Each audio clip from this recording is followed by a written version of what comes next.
Hello everyone, good morning. कैसे हैं भी आप लोग? आई होप आप लोग बहुत बढ़िया होंगे। आपका जो एग्ज़ाम है वो बहुत बढ़िया से आप प्रिपेयर कर रहे होंगे। तो जैसा आपको पता है कि आपका जो एग्ज़ाम है यूपीपीएससी एई का और एसएससी जेई का, दोनों ही लगभग क्या है कि 1 वीक के डिफरेंस में। तो आप किस तरीके से इन दोनों एग्ज़ाम को आप टैकल कर सकते हो और दोनों में ही आप सिलेक्शन ले सकते हो। तो बस थोड़ा सा मैं आपको आइडिया देना चाहूँगा। बेसिकली आपको वैसे चीज़ें मालूम भी है और आप अप्लाई भी कर रहे होगे, लेकिन जिनको नहीं उतना कह सकता हूँ कि इतना भी आइडिया नहीं है, तो मैं उनको एक बार थोड़ा सा समझाना चाहूँगा उसके बारे में। भाई, जैसा आप लोग जानते हो कि एसएससी जेई और यूपीपीएससी एई का जो सिलेबस है ऑलमोस्ट सेम है। बस यूपीपीएससी एई में आपकी रीजनिंग नहीं आती है, जबकि आपके पास जो एसएससी जेई है उसमें रीजनिंग आती है, लेकिन यूपीपीएससी एई में आपकी हिंदी आएगी और जो आपके एसएससी जेई में नहीं आएगी। ये थोड़ा सा डिफरेंस है। बाकी थोड़ा सा पार्ट आपके टेक्निकल का भी लेवल का डिफरेंस है, ठीक है।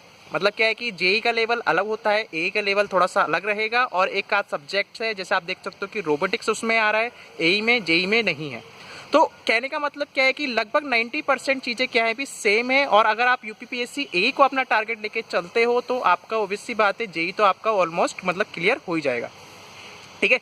उसके बाद क्या है कि आप लोग किस तरीके से ये जो 2 महीने आपके पास बचे हैं, जो ये 60-65 दिन का जो आपके पास टाइम है, इसको किस तरीके से आप यूटिलाइज कर सकते हो, मैं उसके बारे में बताना चाहूँगा। सबसे पहले आपने क्या करना है कि आपके पास जो भी सब्जेक्ट है, जो भी आपने पढ़ लिया है, आपने क्या करना है उसके जो फॉर्मूलाज होते हैं, फॉर्मूला और जो उसके कंसेप्ट हैं, आप उस पर काम कीजिए। डेली फॉर्मूले को आप रिवाइज कीजिए। डेली आपने एक शीट बना लेनी या फिर एक कॉपी बना लीजिए जिसमें सिर्फ और सिर्फ फॉर्मूले हों, और उसके बेसिस पे जो क्वेश्चंस के आपके पास जो कंसेप्ट जो आपको लगता है कि हाँ इसमें मुझे अभी भी दिक्कत आ रही है, उसको नोट कर लीजिए और उसको बार बार आप रिवाइज करते रहिए। तो इससे क्या होगा, आपके पास उस पर्टिकुलर सब्जेक्ट का फॉर्मूला और साथ ही साथ क्या होगी, शीट वो तैयार हो जाएगी। और आपने क्या करना है, एक सब्जेक्ट को आपने 2 दिन में खत्म करना है। इस तरीके से मतलब आपको डेरिवेशन पे ज़्यादा ध्यान नहीं देना है इस टाइम पे, आपने सिर्फ उसके कंसेप्ट पे ध्यान देना है। और किस तरीके से क्वेश्चन एग्जाम में पूछे जाते हैं उसके लिए आप क्या कर सकते हो, बुक वगैरह परचेज कर सकते हो। मार्केट में काफ़ी बुक हैं प्रीवियस ईयर पे जो मिल जाएंगी आपको।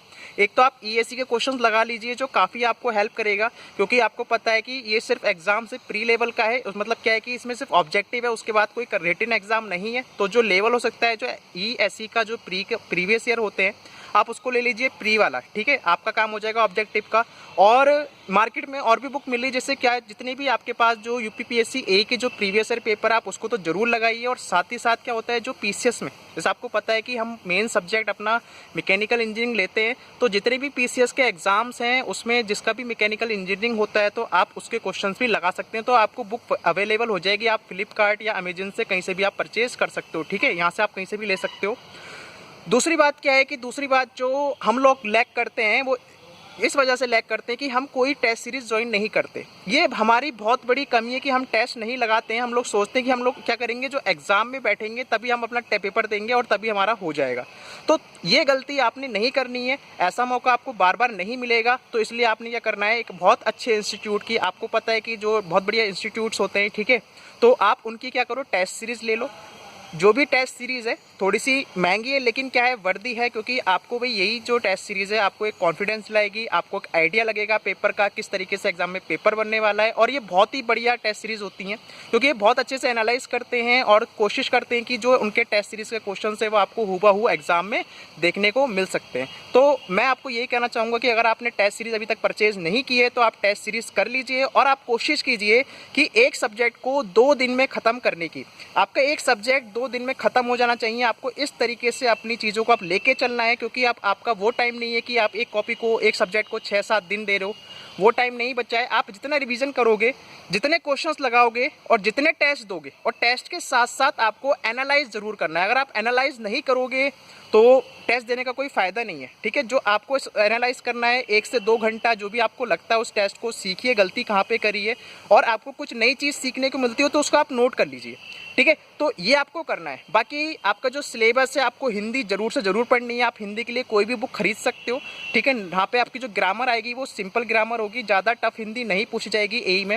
और जीके जीएस के लिए आप लोग जो लूसेंट वगैरह है आप उसको यूज़ कर सकते हो, और अरिहंत की भी किताब आती है, आप उसको भी पढ़ सकते हो। तो ये 2 किताबें अगर आपके पास अपने खुद के नोट्स नहीं है और आपने अभी तक नहीं पढ़ा है, तो आप लूसेंट और अरिहंत दोनों को लेके साथ में चल सकते हो, ठीक है। तो ये आपका भी थोड़ा सा स्ट्रेटजी होनी चाहिए, इस तरीके से आपको डील करना चाहिए।